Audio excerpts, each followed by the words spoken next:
Another very satisfying victory for the Edmonton Oilers, 4-2 tonight over the St. Louis Blues, handing Jim Montgomery his first regulation loss as head coach of his new team over in St. Louis. Hello, everybody. Welcome to the GCL Diesel Oil Street postgame show. Tom Gazzola, Joaquin, Gage with you, as well as YouTube Trev on this Saturday night.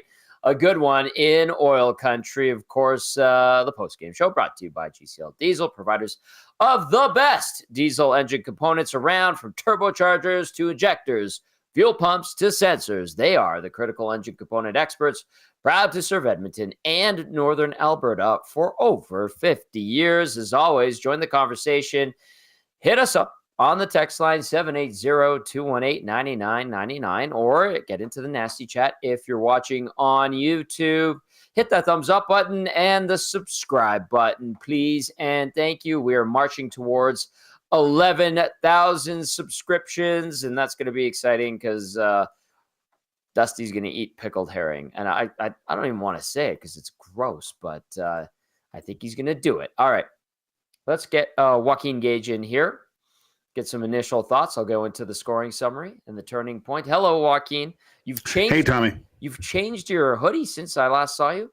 Well, I just I didn't know which hoodie I was, and I went to a local establishment to watch the game with my friends and for a little bit. And it was Oilers alumni, and I didn't want to, I wanted to walk in with something else. So I thought maybe going with who's locked out the front row tomorrow for the last race in Abu Dhabi, the McLaren team. So I went with the McLaren hoodie.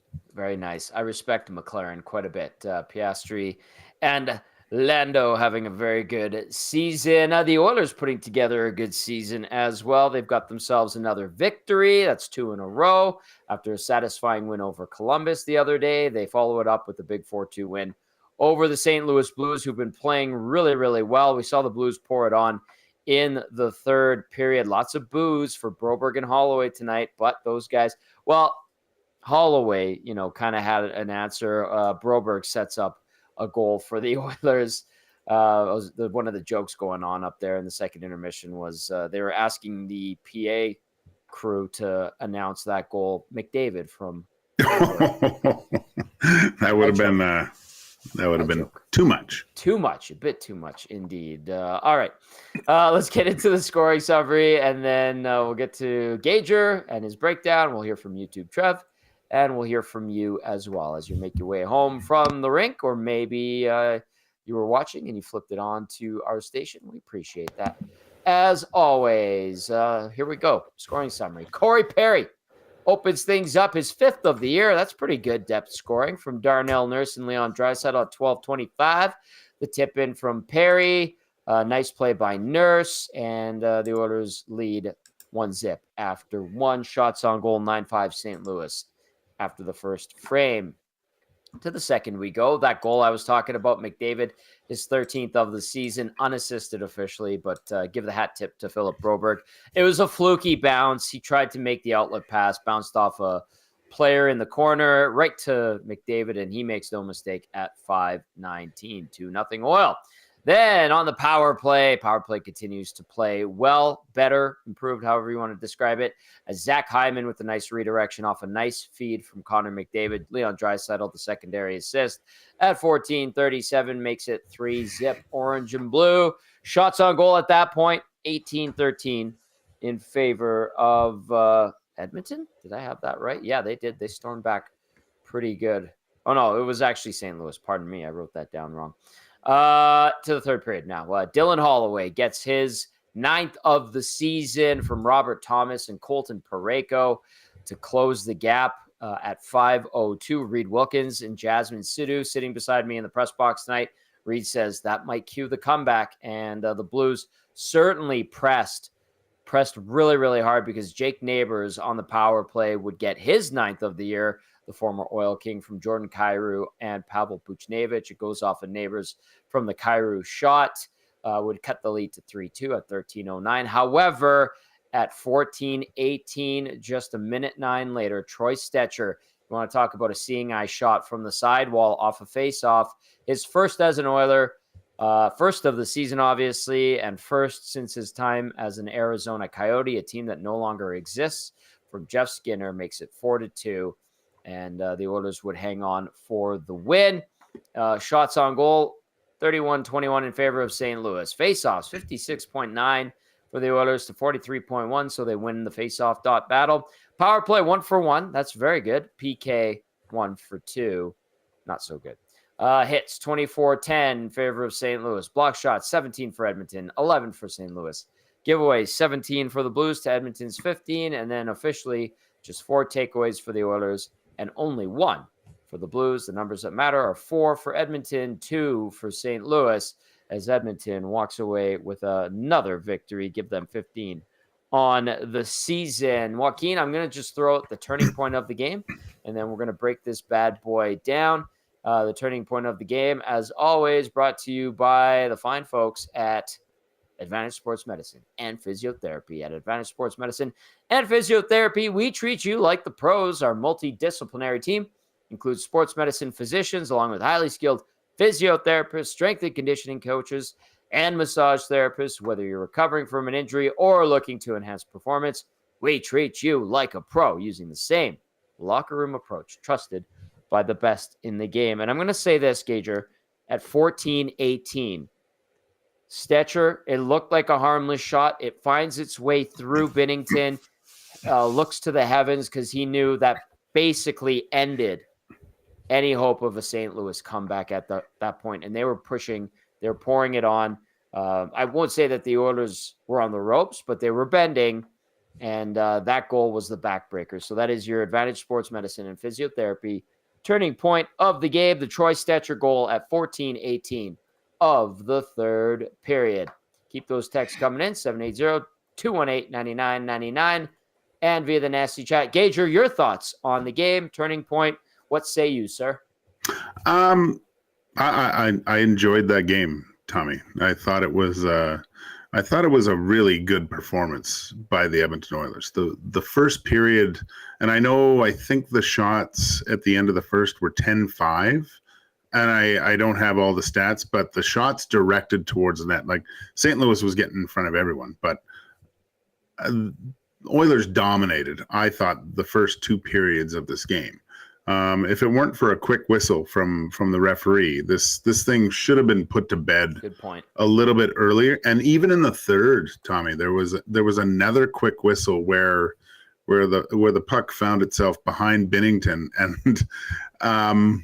and I mentioned this, and this sometimes happens when you have referees that are familiar with goaltenders. They recognize tendencies, like they're human, right? And sometimes as a veteran goalie that has been in the league for a while, you see them react a certain way. You give them the benefit of the doubt of they have the puck. Mm-hmm. That first goal, I thought it was a lazy play by the referee to stand in the corner and wait to see, oh, I'm just going to blow my whistle. Everyone on the ice is working hard. And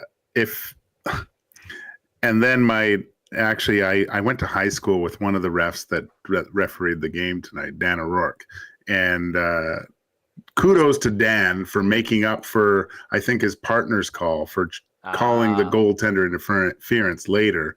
That kind of, it was a penalty regardless, but the fact that the Oilers scored on it, I think, was a little bit of revenge for that quick whistle. But hey, this was a good game by the Edmonton Oilers. I thought they had the majority of the play. They dominated, and there was a little bit of a pushback from St. Louis at the end. You're going to see that they're a good team too. There was some real good things I saw from the St. Louis Blues tonight.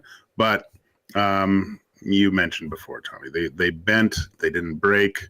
And just great to see, I think, at the end. And you say the turning point, and I'm not going to say it was a big point in the game, but I think overall it's a bigger factor to get a goal from hard work from your third line to seal the game away, and it's not from Leon or Connor on the ice, right? Yep. It's other guys taking responsibility and putting that game away. That's a galvanizing moment for these guys after the game, I'm for sure. That goal, Gager, was Stetcher's first since November 11th, 2023 at Nashville. So good time for him to get his first. And he was due. He was due. And that is another good reminder to, like, get pucks on net, get them through. You never know what's going to happen. And he did that. Ends up being the icing on the cake for the Oilers and keels the comeback for the Blues. And sometimes that's what you like. I find that at times Bouchard's trying to put almost too much on it. You know, like he's trying to rifle it in there. It doesn't have to be hard, right? It just has to get through. Right. And one thing I noticed was Zach Hyman's game tonight. It was completely back to normal Zach Hyman. Like he was stopping right in front, causing havoc, making it difficult, drawing another St. Louis Blues defender to the front of the net that I think was kind of lacking. I mean, over the course of the whole year, but you see, that's where you score goals. Corey Perry, beautiful, prime example of going to where, you know, he knows where he needs to be to score some goals, and just a beautiful tip and great read by Nurse. The Oilers win it 4-2. We want to hear your thoughts, 780-218-9999. If you're listening on iHeartRadio, TuneIn Radio, Apple Music, of course, EdmontonSportsTalk.com's audio player. And if you're watching on YouTube, fire us a note. You can get into the nasty chat as well. I'm laughing. Norman, a Combine, and Big Uke are in Busby, Alberta right now at a barn party, and they're just tearing it up. They're sending me videos. Let's get to Eden's text, because I want to hear what Joaquin has to say about this. And then we're going to get Trev in the mix as well. I'd like to get him on here too. Eden says, "Evening, boys. The only comment I have tonight is that was easily Skinner's best game of the season." Joaquin, like, Stu Skinner played pretty good. I don't know. Best game. I don't know who the stars were, but he should have been first, Tommy. Like that was a goaltending performance that kind of, it might slide under the radar, but that was very difficult. Yeah. Like he made so many good, how can I explain this in goaltender speak and translate it? Like the patience that he had to stay in position and let the puck come to him and then make a second save. And there was one instance in the first period where I believe he made 3 saves, all in close, right? They're all in close, but he's sealed up the bottom. He's moving subtly across from, I believe it was right to left. That was a masterful game from Stuart Skinner. There were so many shots where, and this is what I'd like people to understand. When you make say just a glove save, you have to reach out for it, it's fairly routine. But when it's in tight to your body and you have to A, control it, and B, put your body in a position to get a piece of it, it's way more difficult. And it sounds kind of weird that it looks like the reaching ones are way more difficult, but it's the ones close to the body or just off the ear where I counted like 3 or 4 saves that Stuart Skinner made that were so like close off the ear, in tight to his body, where not only he controlled the rebound, but at times where he couldn't, he was deflecting them back away from himself. Right. It was, that was one of the best, that is Stuart Skinner's best game of the year by far. And it comes at a time when, you know, he goes up against the probably, you know, I would venture to guess he probably, Jordan Binnington probably starts game 1 of the Four Nations face-off. And I think this could be a turning point for Stuart Skinner. And, you know, everyone talks about, we're going to show them. And if you look at tonight, Tommy, with all the guys that were snubbed, everyone had dynamite nights. Like it was across the board, across the NHL. Everyone that you thought that might have a chance to get to play on Team Canada, they had banner nights tonight. So, and Stuart Skinner, he added to the list. Absolutely. The save he made on Kyrou, I think it was in the third period, a kick save really quickly, and the puck went into the netting behind him. I was like, that was a great reflex save, and he just got his toe on it. I think you even text our little group chat saying that was a great save, and I agree 110% on that one. That was you could tell he was dialed in. He was so dialed in, man. It was he outplayed Jordan Binnington tonight. Jordan Binnington 100%. and he made some good saves too. Mm-hmm. But really, without Stuart Skinner, this could have gone quite wrong. I think the St. Louis Blues, they kind of hung in there, right? They were scrappy, but Stuart Skinner was fantastic. Should have been first star tonight. He was first star. Trev's got it on the screen. Oh, well sweet. Done. Great minds think alike. There you go, Gager. He gets first star of the game. The other stars are McDavid second and Robert Thomas third. You can see YouTube Trev if you're watching. He's back at EST HQ. Let's go. Trev, some of your thoughts on tonight's game. Lay it on us, brother. Tonight's game, and just on Stuart Skinner, I'll start off with that. But Stuart Skinner, I've been a critic of this guy's game all season long. The nasties know about it, but I can't be a critic no more. I think 6 of his last 7 games, he has above .930 save percentage, which is just ridiculous, right? Those are the numbers you want. So, you can't complain with what he's doing. His last game, it was a 1-0 loss coming from the Vegas Golden Knights. But you see, when the Oilers score some goals, they're going to win some games. He's keeping them in him for sure. Gager, one of his the game changers, it was the Four Nations face-off bump. You alluded to that earlier there, Gager, and it's true. He looked across the ice, he saw Jordan Binnington, and he's like, I'm going to outplay you tonight, and he did just that. So Stuart Skinner was brilliant tonight. It was fun to watch.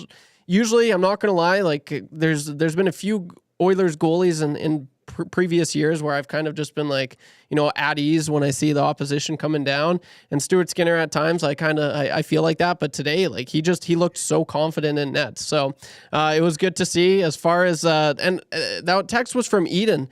And he says Stuart Skinner, but I like to give a shout out to Jeff Skinner as well. I think he's also he's really starting to find his game there. And we were talking about it on Friday, Dusty and Lieutenant Eric and I, just where does he slot in going forward? Because his play is continuing to get better and better, I think. And if he got that goal there, that would have been ridiculous. That was so nice. Like I was blown away that it looked like a wide open net. So I'm sure that'll be on the highlights, or I guess the lowlights later, because he had a wide open net there. But Jeff Skinner, Stuart Skinner, they're looking really good.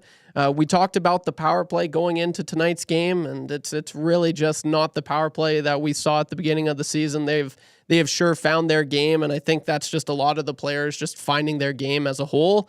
And you're starting to see that through the power play. They're just working together, and it's not stagnant. They're really moving. They're whipping that puck around, and they're shooting. They're finally shooting, creating chaos in front of the net. So, man, boys, it was a fun game. They bent. They didn't break. Just utter dominance. Those first 2 periods, it was crazy. The St. Louis Blues were just collapsing in their own end. They had no answers. Whether it was the first line, the second line, the big boys showed up, but so did the third line and fourth line. Corey Perry with the first goal there. So I loved it, man. I had a great time watching tonight's game. It was a lot of fun. I like it. Nicely done. Good breakdown, YouTube Trev. Keep those texts coming in, 780-218-9999. And get into the nasty chat. Oilers win it 4-2 over the St. Louis Blues. Edmonton improving to 15-10-2 on the season. Just taking a quick look at the standings as they're updated on the NHL's media site. Edmonton at 32 points. That is good for the second wild card spot. Vancouver holding down the first one. They've only played 25 games, and they have a 14-7-4 mark. LA at 35 points now, and Vegas continues to lead the charge in the Pacific. 3-game winning streak for the Golden Knights, 5-game winning streak for the Kings. Canucks have won their last one. Edmonton has 2 in a row. Flames with the OT loss to St. Louis the other night. Both Vancouver and Calgary play tomorrow. Okay, Dylan Holloway and Philip Broberg make their returns to town. The fans were on them all game long, especially when Broberg had the turnover. They even started chanting, Broberg, Broberg. What did you think of the reception the former Oilers received tonight, Joaquin? Well, it was mentioned on the broadcast. This is a very passionate hockey community, I think we could say, Tommy, about the city of Edmonton and surrounding areas.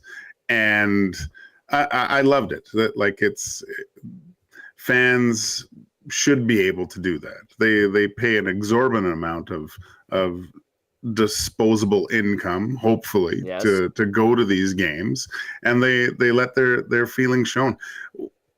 You know, those two are really good players. Like I thought that Broberg was, you know, probably not his best game.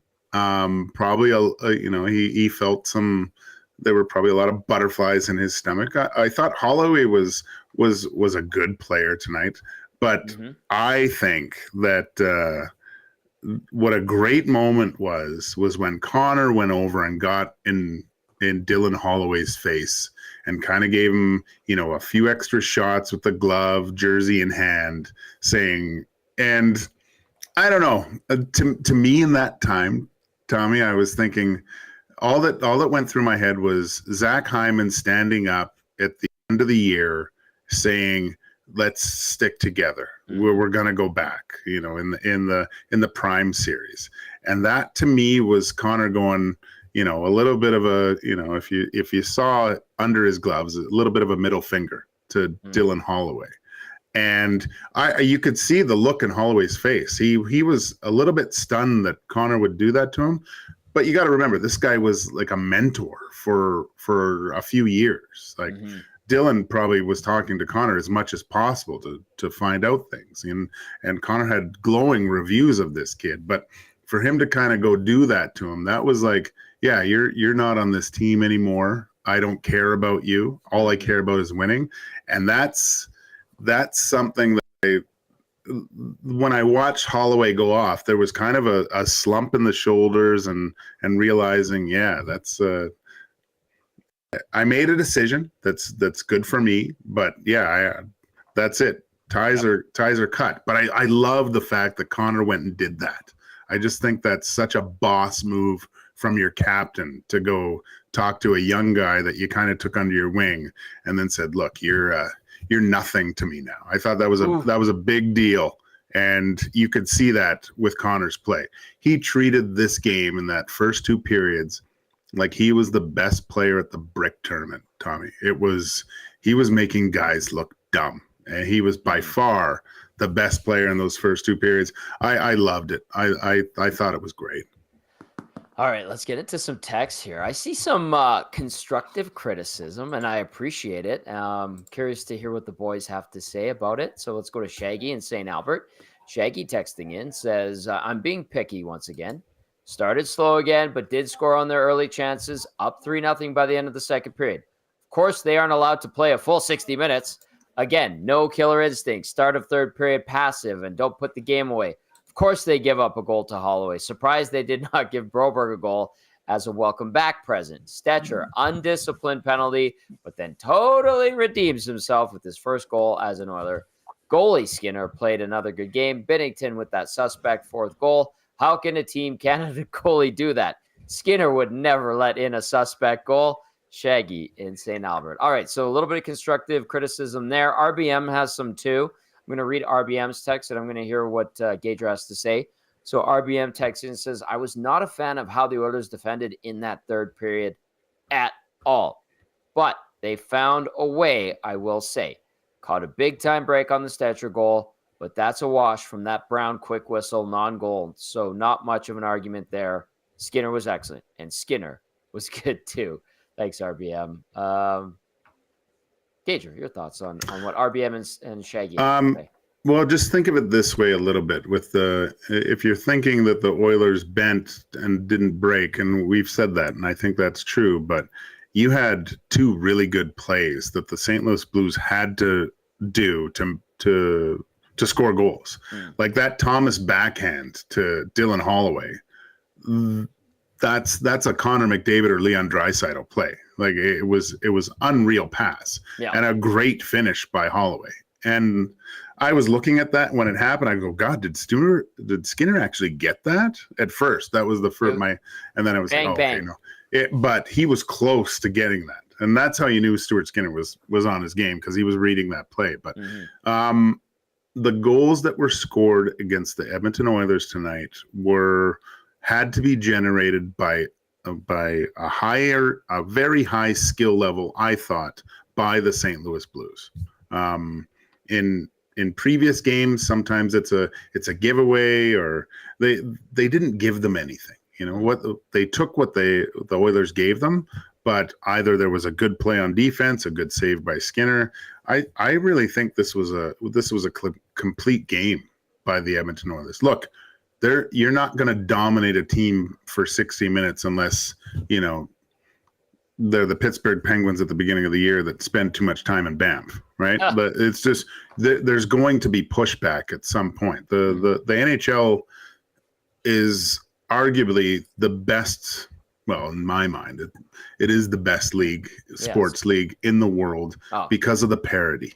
Okay, like last week, San Jose won 3 games in a row, and maybe that was teams taking them lightly, but I mean, if you're like me and make 13-game parlays and wonder why you don't win, it's because sometimes the underdogs are they're good and they can beat teams on any given night. And this was an instance. The St. Louis Blues are a good team. We talked about the Jim Montgomery bump. Another thing to think about if you are doing home improvements tomorrow, Tommy, or anyone else that's listening, and you're sanding anything down, make sure you get Oilers grade sandpaper, because they'll take that coach's bump right out of there. Hey-oh, that was Jim Montgomery's first regulation loss as head coach of the Blues. Had a 4-0-1 record going into the game. And I'll add to, like, St. Louis has been playing pretty good. They had won 5 of their last 7. 6-3-1 in their last 10 games. Not particularly strong on the road, but confident team. Confident. Well, actually, 8-6-1 on the road, pretty good to be. I'll retract that. A confident team, as you said. Yeah, so they've been playing pretty good hockey of late, and they did have that new coach's bump, and they did not, wilt away in that third period. They had a really strong push, almost. Came to within 1 goal of tying it, almost tied, I guess you could say. And ultimately, the Oilers do take that fortuitous goal, absolutely, and they'll take the 2 points as well. YouTube, Trev, anything on the constructive criticism from Shaggy and RBM there? Do you want to add anything? Sorry, I'm not gonna lie, I missed that. I was getting some post-game audio ready, and I just want to confirm we do have Darnell Nurse and Troy Stetcher in the bullpen. Ready when you boys are. Oh. Okay, well, why don't we do that? Why don't we go to the guy that iced this game for the Oilers, Troy Stetcher, and hear what he had to say. First goal since November 11th of last year when he was a member of the Arizona Coyotes. It's between the penalty to go down 5-on-3 and then you end up with the goal. Just maybe take us through the ups and downs emotionally for you through that. I don't go through ups and downs. I'm pretty even keel. I don't know. Obviously, it was a penalty, so they called it, and didn't like the timing of it and the situation. 3-1 put us down, 2 guys, and thankfully Eki's penalty just expired, so I got out of the box and thought my night might be over, and Koff put me back out there and just slung one to the net, and good things happen when you put pucks on net. So, like I said, I'm pretty even keel. So really, so the heart rate never went up at all through any of that? You're pretty just steady. Yeah, I don't know if you can tell by the way I play. First goal. I know you've been through a lot with this organization, injuries and playing time and all sorts of things. What did that feel like to have that one go in? It feels good. I'm obviously not known for that. It's not part of my game or my career, but in saying that, obviously you work every day in practice and throughout the game in different moments to try to contribute and help out. So just happy it went in and ended up being a big goal. Like they had all the momentum, made it a 3-2 game, so it kind of gave us some cushion. So like I said, just help this group win a game. I was just going to say, Trev, that the timing was probably just as good as anything else, right? For that goal. Yeah, and the timing of the penalty could have been worse. So it's funny how things work out. You take it. It felt like maybe they had a chance to shove their way back into that game. Do you like the way you guys kind of slammed the door there when you did? Yeah, but we already talked about it. Like our start of the third period was horrendous, and we're a mature group in here, and we hold each other accountable. And it's something we talked about going into the third, and then we didn't follow suit. So fortunate enough that Stu was unbelievable tonight and made some big saves at key times and helped keep us with the lead. So we found a way to win. Early in the season, there was a bit of a rotation going on, kind of 5, 6, 7, and you were, I wouldn't say stuck in there, but playing more than some of the other guys. I don't know if proud is the right word, but how you feel about your work leading to this, where you're playing all the time and important moments and important part of the team. I mean, I go about my day, the same way every single time. And that's kind of been the story of my career, is just, showing up to the rink with a purpose and working hard and, proving to my teammates and the coaching staff that I can be an option to play every night. So that hasn't changed coming here in Edmonton.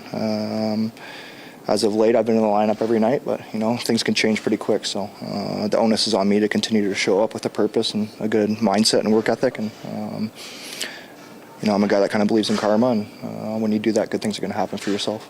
How's the ear doing? It's a long way from the heart. Oh, hey, look at that. Cliche. Gotta like it. Tough on himself, tough on his team, and the way it started the third period. So, Troy Stetcher seeing it a little bit like Shaggy in St. Albert and RBM there. What did you make of what Stetcher had to say as we unpack that, Joaquin? You have a passionate guy that I find that Troy wants to he wants to make a difference out there. And that's great. I love the way he plays, but I think evidence tonight, he gets the puck and he just kind of, you know what, I'm just going to fire this on net, see what happens. I think there's something with Stetcher. He's kind of in a spot, Tommy, where it's like perpetual training camp, right? So the confidence that you get, and maybe this is a step for him, which I'm quite interested to see how he plays next game. If he can feel comfortable, like he's going to be out there on a consistent shift, right? He doesn't have to do anything special. He doesn't have to have the weight of the world on his shoulders. If he makes a mistake, he's going to sit out, right? So he mentioned that in that interview. That's what I took when he said, I took the penalty. He wasn't sure that he would get out there again. Yeah. That's the pressure he feels every time he goes on the ice, right? Mm-hmm. And it's so liberating to know if you make a mistake, it's not the end of the world. So that's how his mindset is. But then you see the benefits. And I mean, there's lots of great coaches, but the benefit of having a guy like Paul Coffey, and you probably didn't see this in the intermission, but they were talking about old Canada Cup games where, Koff was on that 2-on-1 and broke it up and went back the other way. And just, usually a defender that's up in the play and might make mistakes. He recognized that situation, I think, with Troy and got him right back out there after that penalty. I think that's a huge thing, not only for Troy, but his teammates. Their coach has the utmost confidence in his players. He gets out there and scores the goal, man. Mm-hmm. I would expect to see some pretty good play from Troy over the next little while, just because of that whole sequence of events. Like, take the penalty, score, and then he gets back out there right away. But then he's a huge part of the win for the team. So great job. I'm jealous because I remember being part of, or feeling part of, those types of situations as a player. That makes you feel really, really good. Stetcher, a goal +1. 16:30 time on ice, and 2 block shots to go along with the one shot that found its way past Jordan Binnington. And he kind of said, I wasn't sure if I was going to see the ice again after that penalty. And sure enough, like Joaquin's talking about, Paul Coffey and Mark Stewart throw him back out there, and he gets a big goal to ice the game for the Oil. All right, we do have one more. Let's do one more interview from tonight. It is the first star of the game. Tee this one up for us, YouTube, Trev. Yeah, this guy's been lights out as of late. This was your netminder of the Edmonton Oilers, Stuart Skinner, after tonight's 4-2 win. On the game overall and your performance in there. Yeah, I thought it was pretty solid for the most part. I think that there's a couple details that we definitely left out, but that takes everyone to just step up and be a little bit better. But I think overall, the way that we just grinded, the way that we pushed, I thought that we pushed the pace a lot of sacrifice blocks out there, which really helped my game. And for myself personally, I thought I was pretty solid. Could have helped out a little bit in some areas, but I thought for the most part it was a solid team effort. Took a pretty good hit tonight. I did. I got bodied pretty good. I've been getting hit a lot in this league this year. It's like the fourth body check I've gotten. First call though, which is nice to see. Just following up, what did you make of your workload, like the quality of the chances that you faced tonight in the team? Yeah. I mean, St. Louis is a good team. They got some amazing players that know how to find guys, and they got a lot of speed too. So they were able to catch us a couple times. I think a little bit too often in the slot than what we'd probably like, but at the same time, it's a good hockey club over there that knows how to make plays. So that's going to happen pretty well every game. So being able to kind of snuff it out, especially in the third period, I think is a really good tell on our maturity level. Stu, we haven't had a chance to speak with you since Team Canada named their roster. Yeah. How did you process through that? How did you sort of deal with that news? And did it mean something to beat this team and that goalie tonight? I mean, more so just cared about getting the 2 points tonight. It's, there's nothing that I'm happy that I beat Benner, obviously, because we won the game. But, he beat me out in the spot for a reason. He's a hell of a goalie. So, you just kind of see it for what it is. Didn't get picked, and that's all right. It gives me an opportunity to keep on working harder. It gives me an opportunity for a little bit of rest. And, there is a blessing in disguise, which, I get to be a father to a newborn baby for a little while. When I had Bo, I didn't have that chance. I kind of left right away. So it'll be nice to help out my wife with that phase. So Smart comment. Strung together a couple of quality starts now. Where do you feel like your game's at? Yeah, I feel like I've quieted some things down. I just feel in a pretty good solid place. It also a big reason is because how the guys are playing in front of me. I mean, it's been pretty fun to watch. It's so much fun to play in. These guys sacrifice every single day. They work hard every single day. And of course I'm part of that. But a huge reason why goalies do well is because the team in front of them, and that's what you see here. How did it feel like with Broberg and Holloway shooting against you? Yeah, it was a little weird. Holloway, he has so much speed too, and he got a couple good chances. Heck of a player. Broby had a couple good 1-2s. It was definitely interesting seeing their face and kind of pretending that you got to be mean, but inside you kind of just want to crack a smile. They played a heck of a game. Really good players. Obviously, really good friends to me. It was a lot of fun. It was fun to play them. I'm happy that we beat them, but it was a little weird. As a kid growing up. All right, hey, Jasmine with the Holy smokes. first scrum gets right in there, gets a great answer from Stu Skinner. That was excellent. Skinner was great in that entire scrum, and then the bonus and the cherry on top, Jasmine under the tutelage of a young Reed Bartholomew Wilkins, chaperoning her first experience in the press box. That was great to see. Well done. Lots of good stuff in that availability, I thought. Joaquin, the answer about Bennington, talking about the family, taking it in stride. There was getting hit and talking about that. Go ahead. You guys go ahead. Break it down. Trev, get back in there if you want. Yeah, I mean, he took the charge. First of all, established position. It's a penalty. I thought it was vicious, Tommy. First of all, you did. Goaltending faculty, and it was there was definite intent to hit Stuart Skinner there. Yes. I don't know. Whatever. It was 2 minutes. The Oilers scored. Fine. From what Stuart Skinner said there, and he's a smart kid and very calculated with what he says. Mm-hmm. But there was a lot of extra motivation tonight to go up against Bennington. Can you imagine Tommy just sitting, and Trev sitting there all summer being told that you're going to play on a best on best tournament with all the greatest players in the NHL in 3 other different countries, and then getting kind of snubbed at the end. And he was very generous of how he spoke of Jordan Binnington. But this was a big game for Stuart Skinner. Again, we talked about how great it was. He outdueled Team Canada's goalie here. Yep.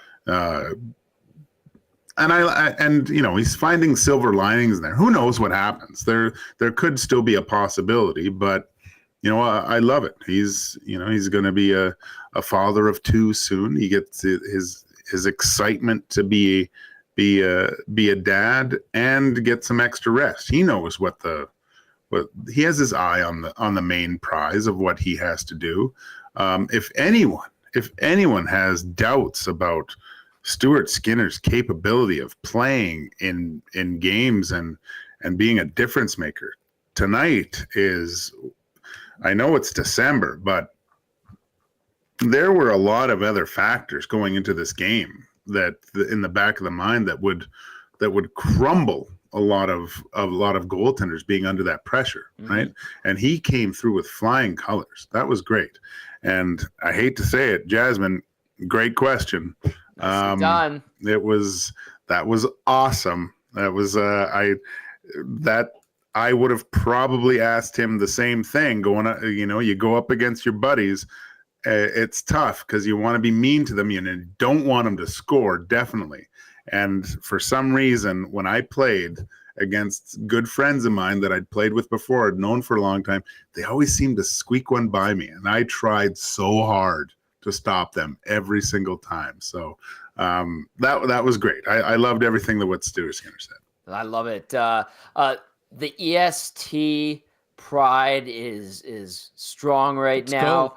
A tear of joy down our faces collectively. Last year, I had the opportunity to take YouTube Trev to his first game. Reed takes Jasmine today. Trev's on the post-game show with Gager tonight. It's awesome. And then your doppelganger just spoke, Trev, and your spit-eaten grin. I couldn't wipe that thing off with a shop towel. That's how permanent it was during that interview. Yeah, absolutely. You see, I love looking at the nasties. Every time they're like, how did YouTube Trev get there so quick? Magic. It's so good. Star Trek. Yeah, no, but it was cool to see that. Couldn't agree more with you, Gager. Hockey players, they don't really like to talk about their individual success. You see that with Leon Draisaitl and Connor McDavid.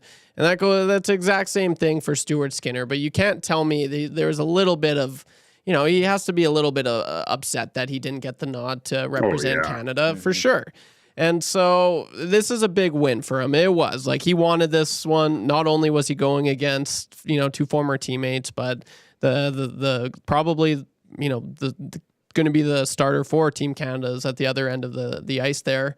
And so he wanted to show up, and he did exactly that. So, no, I'm proud of Stuart Skinner. It was a good win for him. He played for the Lethbridge Hurricanes, actually went to same high school as him. So it was pretty cool, and you love to see it. We're proud of you too, Trev. You played great tonight.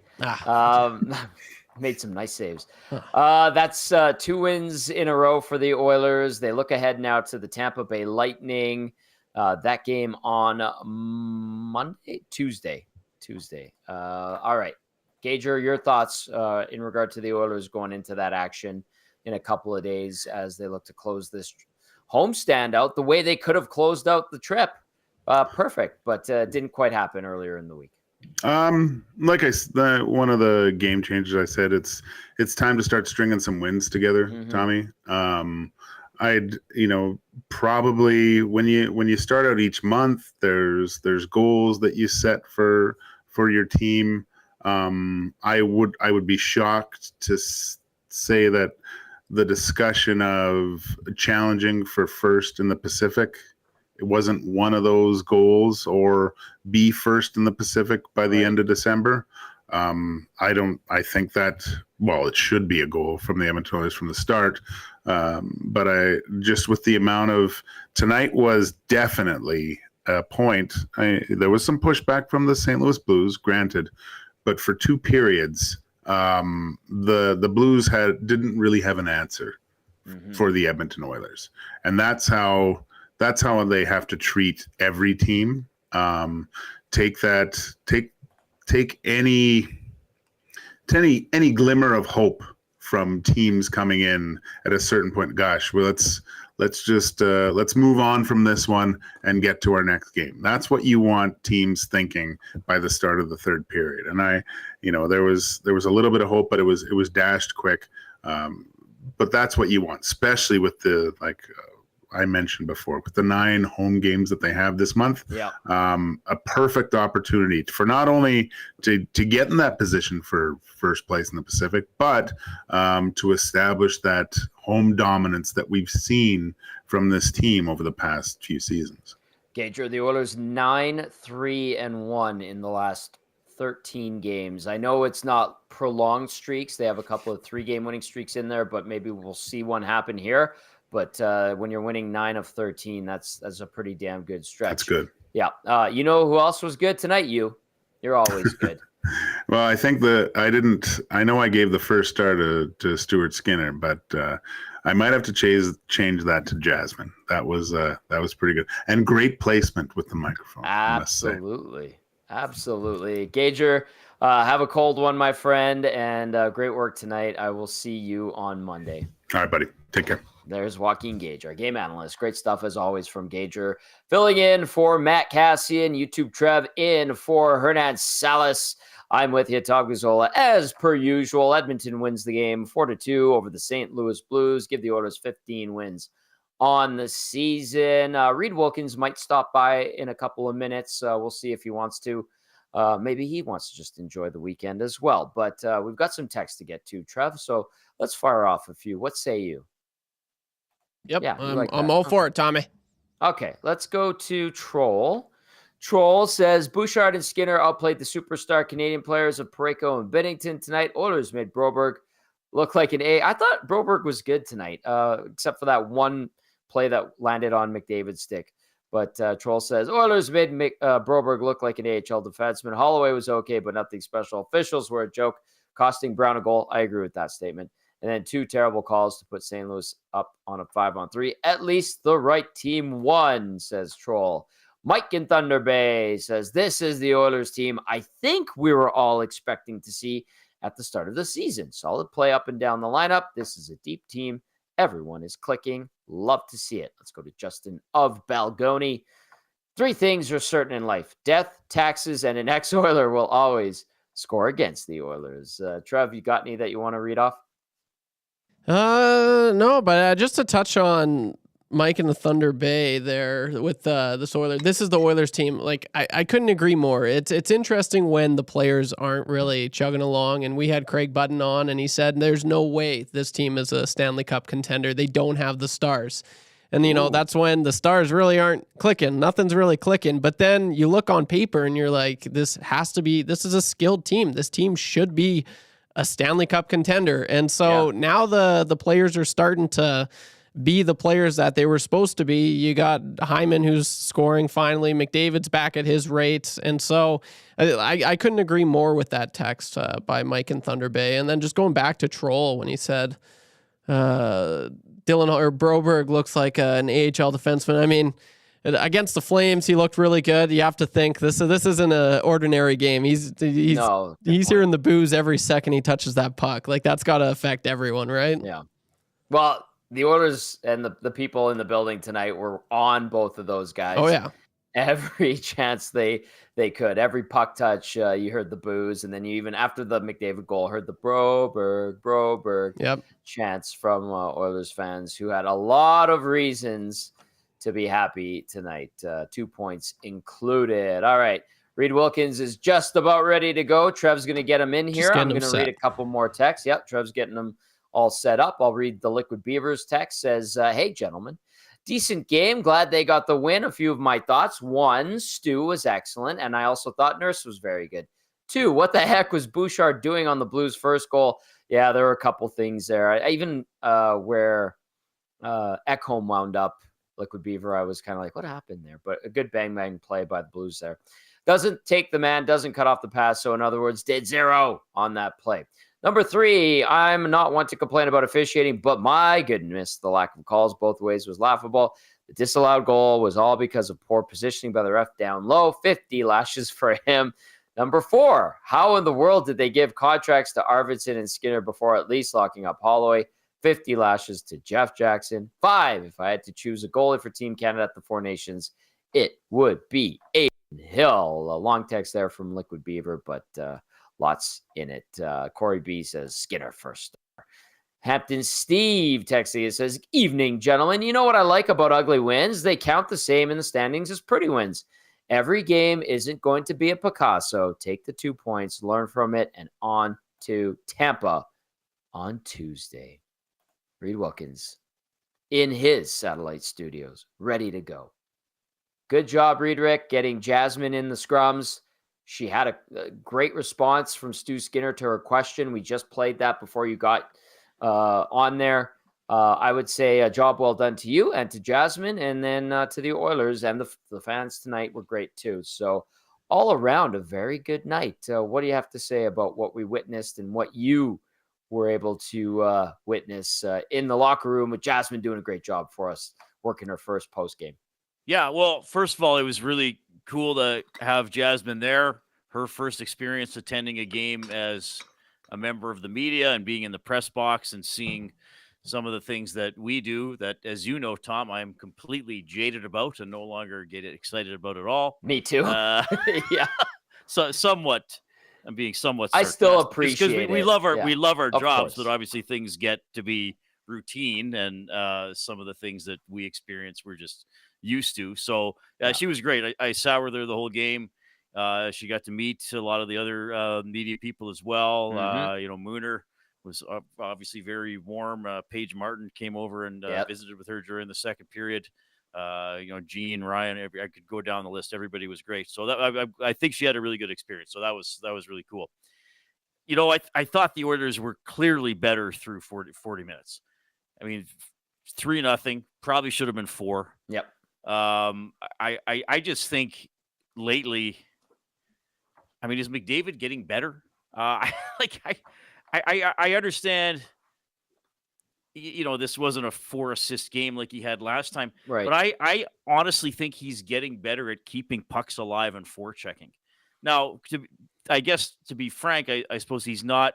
There has been stretches of his career where he's been more physical, probably in terms of body checking, but he's just so dogged and so good at reading plays. And Leon, quite frankly, too. Mm-hmm. But Leon's line mates were a little up and down tonight, but we'll see where that goes once everybody's healthy. But, yeah, I mean, Hyman, another goal. I did think – I thought Brown's goal was going to count. Yes, you and I talked about that. And sorry, if you've – got into it already. No. But you and I talked about it. Yeah, when it was happening. So it doesn't happen often. And the last Oilers game I remember, I should have checked the date. I think it was in October of 2019. They beat New Jersey in overtime, but they tied it late in the third. And there was a rebound, and I think it was McDavid swiped at the rebound, and it went under the goalie and went in. And the referee blew his whistle as the puck was about a foot away from the goal line, and then it went in, and they counted the goal because they said the whistle didn't impact the play, and it was an incorrectly blown whistle. And I thought that's what was going to happen in that it was such a bang-bang play. The ref was going to say, you know what, I didn't even hear a whistle. Neither did I. Now, maybe the people who are watching on TV might be saying, Reed, Tom, they got it right. I didn't think they did. I thought that should have been that continuation rule. Not secondary to the game, but I don't want to make all the game about that. But I did think that probably wasn't done properly. But the Oilers controlled the first 2 periods. Oddly enough, they were getting outshot, but they had the puck the most of the time. And I thought, that's great, St. Louis. Like, play Parayko and Broberg half the game. They're defending all the time, right. But credit to St. Louis. I mean, they're a good team. They really cranked it up in the third, and the Oilers didn't respond very well to it. I thought the Oilers were way too loose. I mean, St. Louis is coming to the front of your net, so you got to make sure you get back there. Yep. Before the Holloway goal, Thomas kind of got checked when he had an open net. Kyrou had that one that hit, I think, the outside of the post. I mean, he was kicking himself after. He was all alone. So the Oilers got too loose and then, got into the penalty trouble, but at least they killed off the 5-on-3. And then the Stetcher. I want to get a closer look at the Stetcher goal because I was actually in the elevator, so I didn't see it on a big screen. Did it hit Falk? I couldn't see when I was watching here in the satellite studios on my TV, the angles that they showed on the broadcast. There was like a reverse shot. There was one from down low, like penalty box, and it was behind the puck. Like you couldn't see where the puck was. So I didn't get a clear look at it from the angles I saw. I'm assuming it hit something, but Binnington right away, he looked up to the heavens because he knew he didn't get it. He thought he should have had it, obviously, but yeah, I don't know the path of that goal. I will say it's seeing eye, but I want to see a better angle of it. I didn't really think that they showed great angles of that goal. Knobloch said in his availability that he thought that was a really good play by Stetcher because he said putting a puck on net from that angle can be difficult for a goaltender. Like he even said people might say Binnington should have had it, but Stetcher's moving down the wall, so the goalie's worried about him continuing to advance, and then he fires it at the net, and then there are people and sticks around the net, and maybe it hits something that goes in. So, big goal, and then they kind of settled it down after that. I don't think St. Louis had a great look with the goalie pulled. The Oilers probably had better looks at their open net and didn't shoot a couple of times. I guess if you wanted to complain a little bit, you would have liked them to put it to bed a little more quietly in the third, especially given how they've blown leads in the third period. Most of them on home ice, I guess, except for the Toronto game. But when you're up 3, things pretty much have to go perfectly for the other team. And then they did put St. Louis in a situation where the Blues had to score on almost every chance. So I think the Oilers are playing better. It's, we're 2 months into the season, right? The last month has actually been pretty good. The first month wasn't. It wasn't detailed. Nope. They weren't playing intensity. They weren't playing intelligent a lot of time. And now in the past month, we've seen a lot more of that. So hopefully they continue to round into form. And again, at this time of year, I think they can start separating from some of those middle of the pack teams and be more towards the upper tier. Yeah. 9-3-1 in the last 13 games are the Oilers, Redrick. So nice little stretch that they put together. Indeed. All right. Text us 780-218-9999. Get to the nasty chat as well. This text comes in, says, I thought they got the Brown no goal as expected. Not often those get overturned. Can happen, but not too often. This one from Jay Style says, they explained it because the puck stopped. The continuation rule doesn't work in that situation. If it had went in on the initial shot, it would have counted. That's a good point. I didn't hear that. So thanks to whoever put that in. Jay Style. I guess that makes sense. So continuation doesn't apply to a player shooting it. Right. The puck has to continue going in. I guess Brown would say, well, I would have whapped it in anyway, but I guess probably by the letter of the law, they got it right. So thanks to that, but still, I thought it was a bit of a tough break. It was clearly past Binnington, and those that have texted in saying that the positioning of the official was poor, I agree with. Well, the whistle shouldn't have gone. Correct. But then I guess if the whistle did go, then I guess is that Jay Styles is correct that then the continuation doesn't apply. Makes more sense than goalie interference most nights. Don't even get into that. We had it last time. They did call the goalie interference today on Stuart Skinner. It didn't negate a goal, but they called a penalty. Yes, which was a penalty. Yes. All right. St. Louis Blues commentators behind us didn't think it was a penalty. Oh. They thought Skinner should have got out of the way. I don't know who the Blues radio play-by-play guy is, but after the first set of boos, he made a comment like, don't blame the player, blame the management team. And I kind of grinned and looked back at him. But then I found out that he was quite Homer-ish, if you will. And look, I think you have to broadcasters. know your audience, and Yeah. I understand what he was saying because we've talked about that on Absolutely. our shows. But I think it's just that's why Oilers fans are wonderful, because really it doesn't matter why you left the Oilers. I think they just want to remind those players, like, hey, look, you don't play for us. Yep. You can't, like, Well within their right. the game's on, so we gotta boo you. Yep. I never thought, like, if you would have told me, was that Vancouver 2019? I think. Which? When Broberg got drafted? Yeah, I believe so. You would have told me, like, if you would have told me in Vancouver that day of the draft that, hey, Reed, in 5.5 years, Philip Broberg is going to get the most boos a visiting player might have gotten in several years, I would have been like, what are you talking about? Yeah. But it's the old Seinfeld thing. Wrong laundry. You know, you're wearing the wrong laundry. So you're going to get booed a little bit. I mean, he clearly gave the puck away off Parayko on that one goal. Yes. He's a good player. I thought Holloway was quite dangerous, quite frankly. He's a good player. He's good as well. Yeah, he's a good player, man. Like, both of those guys are going to be good for the Blues. It's a good get by the Blues. We know this. It's unfortunate the way it was handled by an Oilers standpoint, but c'est la vie. You move on, and we'll see if the Oilers can manage without them. So far, they are. I thought Jake Neighbors played well. I always watch him. As you know, Tom, I got a bit of a soft spot for him. What are you, his agent? Maybe someday. But I like Neighbors because he's all round. He's involved. He's probably going to get 25 to 30 goals again. He hit McDavid. He kept hacking at a puck that Skinner had. Yep. You know, with the 2-man advantage. He plays the right way. He's a bit of an irritant, you know. Yeah. He's skilled. But he's involved. He'll muck it up. You know, he's got gamesmanship.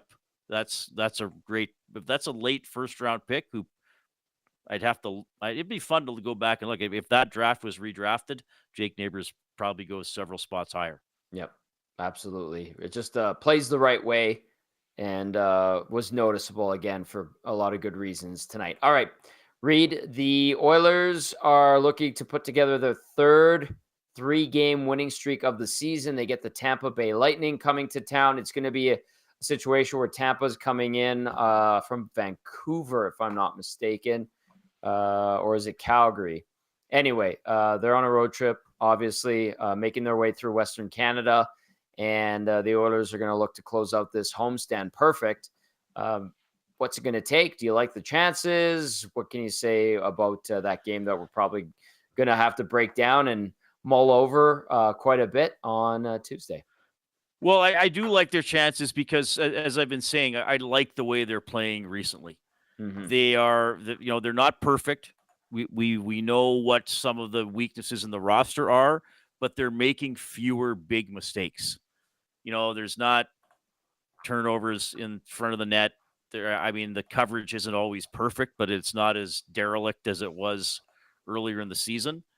And again, I just think on most nights, the way it is lately, if McDavid and Draisaitl play the way they've been playing, they're going to be the best players on the ice. And that's a load for the other team to stop when they play, 35 to 40 minutes, depending on how much special team time there is. And, Hyman's looking good. And I know all the chatter about Bouchard, but he's a threat when he's out there for offense, right? So I just think they have a lot of guys. I think their big guys are starting to click. Mm-hmm. And I think the depth guys are, at least playing more responsible and not being a negative most nights. I mean, they don't always score. You'd like some chipping in once in a while. But Perry tonight. Yeah, well, that's a good point. Perry tonight. And by the way, good pass by Nurse. I got to say, I think Nurse is having a very good season. Agreed. And I think even when the team was struggling, he was probably one of the better defensemen, even though they all were having tough nights. He's been good. I mean, he ate a couple pucks on the penalty kill.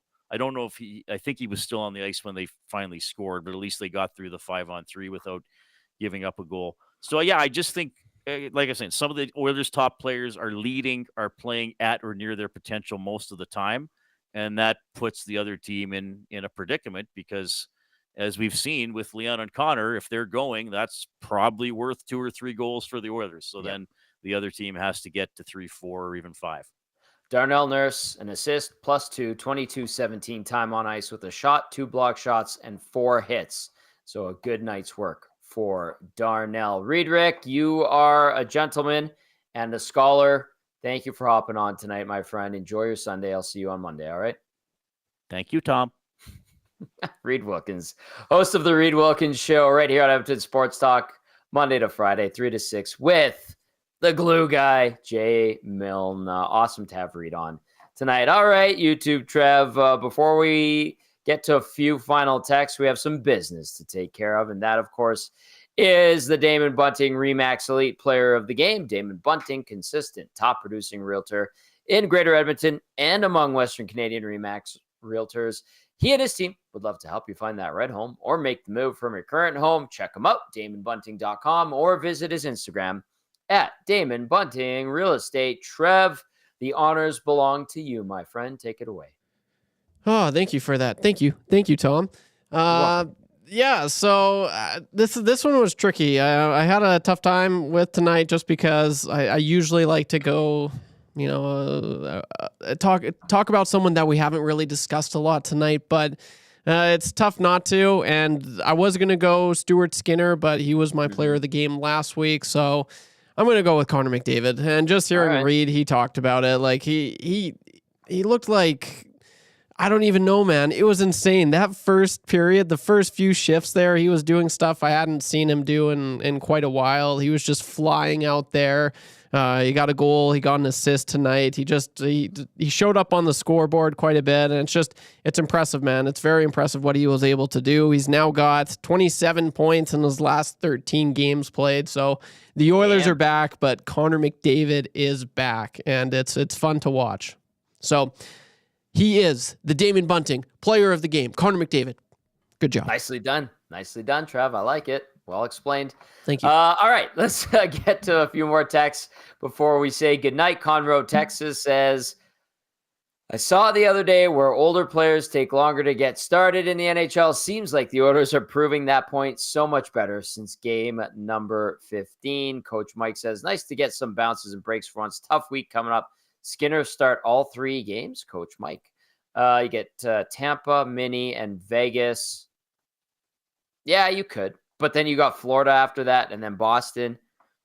And there's always a day of rest between games, 2 days between the Blues game tonight and the Tampa game on Tuesday. Yeah, Coach Mike and Skinner's playing good. Very solid night tonight. First star of the game.